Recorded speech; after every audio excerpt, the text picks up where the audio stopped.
kabayan, good morning mga kabayan. Nandito po ko sa tanim ko na ampalaya. So marami siyang bunga mga kabayan. So mga next day mag-harvest ako. So ito, papahinugon ko ito malalaki. So papahinugin ko to siya. Ayan. Papahinugin ko to kasi itatanim ko. Ayan, malaki siya. Ito yung pinakamalaki. So meron po dito. So maraming bunga tayo dito mga kabayan. No? Ang sarap tingnan mga kabayan. Meron tayong sariling backyard garden natin. So marami siyang bunga. So ayan po siya. So meron pa dito. Ang iba mga maliit. Yan, sira na yan. Yan. Kita mo yun, ayan, sira yan. So mas nasisira yan. Yan. So anyway, kaya maganda ang bunga sa ampalaya ko dahil siguro sa abono. Yan. Nilagyan ko siya yung mga abono na yan. Ayan. Bulaklak na yan. Yan, bunga yan.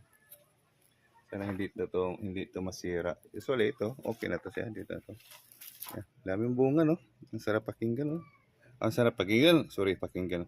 Tingnan. Ano ba 'yan? Yeah. So, thank you for watching mga kabayan ha. So lang po, In-update ko kayo sa ampalaya natin. Meron ako nakita dito ampalaya ito. Ayan. Ayun, malaki siya. So maraming bunga siya. So, yan po yung araw-araw kong chinichik, ina-sprayhan, nilagyan ko ng abono para maganda yung bunga. Ang sarap tingnan sa mata. Meron kang sariling ampalaya mo ba na mismo sa backyard lang. Ayan. Ayan oh. Parang harvestin na ito para ibaligya.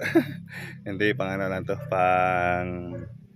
pang ulam ko. Mga relatives ko, kung hihingi sila dito ng palaya, bibigyan ko naman.